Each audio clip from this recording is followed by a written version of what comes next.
Hi friends, আজকে আমি তোমাদের শুধুমাত্র একটি তাল দিয়ে খুবই অল্প উপকরণে দু ধরনের রেসিপি বানিয়ে দেখাবো। তো তার জন্য স্কিপ না করে আমার পুরো ভিডিওটা প্রথম থেকে শেষ পর্যন্ত তোমরা দেখতে থাকো। তালের খোসা ছাড়ানো খুবই সহজ। দেখো, খুব সহজভাবে খোসাগুলি উঠে আসছে টানের সাথে। এবার খোসাগুলি ছাড়িয়ে একটা কাটারের সাহায্যে জল ছাড়া আমি সবগুলি রস নিয়ে নিচ্ছি। এবার একটা মিক্সিং করা বাটিতে আমি নিয়ে নিলাম 1 কাপ পরিমাণ চালের গুঁড়া, হাফ চামচ লবণ, হাফ চামচ খাবার সোডা আর ঘন তালের রস দিয়ে দেব 2 চামচ। দেখো আমার চামচগুলি অনেক বড়। ঘন তালের রস দিয়ে দিলাম। আর আমার পিঠার স্বাদকে আরও বাড়িয়ে তোলার জন্য দিয়ে দিলাম দুধ। তো তোমরা দুধটা বাদ দিয়ে জল দিয়ে করতে পারো, তবে দুধেরটা আরও স্বাদ হয় বন্ধুরা। এবার ভালো করে আমি দেখো দুধ সহ চালের গুঁড়া মিশিয়ে এবার দিয়ে দিচ্ছি 1 কাপ পরিমাণ চিনি। তো চিনিটা তোমরা স্বাদ অনুযায়ী তোমরা কম বেশি করে নেবে। খুব ভালোভাবে মাখিয়ে নেওয়ার পর এবার আমি একটা সাদা কাপড়ের টুকরো নিয়ে নিলাম আর একটা হাঁড়ির মধ্যে 3 লিটারের মতো জল নিয়ে একটা গিট দিয়ে দিচ্ছি সাদা কাপড়ের টুকরো দিয়ে। দেখো এবার জলটাকে আমি ভালো করে গরম করে এবার 1 চামচ দিয়ে দিলাম তালের রস।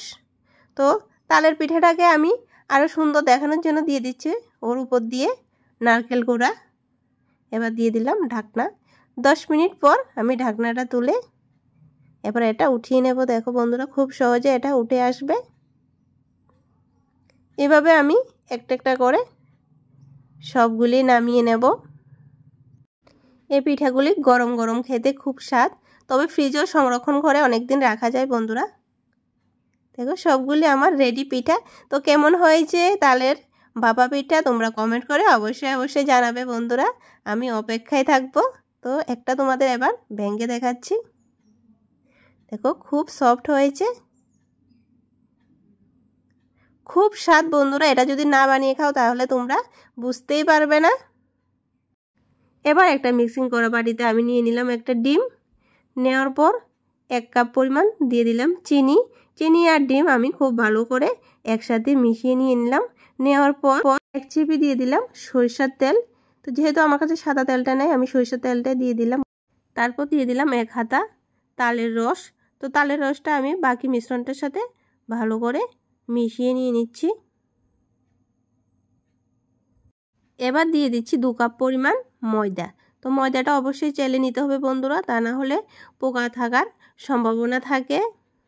ময়দা দেওয়ার পর এবার দিয়ে দিলাম হাফ কাপ পরিমাণ কর্নফ্লাওয়ার, হাফ চামচ খাবার সোডা, 1 কাপ পরিমাণ গরুর দুধ। তো সবগুলো উপকরণ আমি আবারও ভালো করে একদম মিশিয়ে নিয়ে নিলাম। দেখো বন্ধুরা, যেহেতু কেক বানাবো, এবার আমি একটা কেকের বাটিতে একটা পেপার দিয়ে দিলাম সরিষার তেল মাখিয়ে। এবার তালের উপকরণটা দিয়ে উপর থেকে একদম কেকটা সুন্দর দেখার জন্য নারকেল গুঁড়া দিয়ে দিচ্ছি। এবার একটা কড়াইয়ের মধ্যে 1 কাপ পরিমাণ লবণ দিয়ে তার উপর কেকের বাটিটা রেখে আরও সুন্দর দেখার জন্য কেকটাকে আমি তার উপর দিয়ে দিচ্ছি কিশমিশ। তো দেওয়ার পর ঢাকনা দিয়ে দিলাম আধা ঘন্টার জন্য। আধা ঘন্টা পর আমি ঢাকনাটা তুলে দেখো আমার কেক একদম রেডি বন্ধুরা। তোমরা নিজের চোখে দেখো কেমন হয়েছে। এবার এটাকে আমি কেটে নিচ্ছি। তো আমার ছেলে মেয়ে সবাই দাঁড়িয়ে আছে কেক খাওয়ার জন্য, ভীষণ এক্সাইটেড। তো দেখো বন্ধুরা, কেকটা কত স্পঞ্জি হয়েছে, এটা খেতেও ভীষণ মজা। তো আমার ছেলে মেয়ে তো সবাই মিলে আমরা বাড়ির এবার কেকটা খাবো। তো বন্ধুরা, আমার এই কেকের দুটো রেসিপি কেমন হয়েছে তোমরা কমেন্ট করে অবশ্যই জানাবে। টাটা।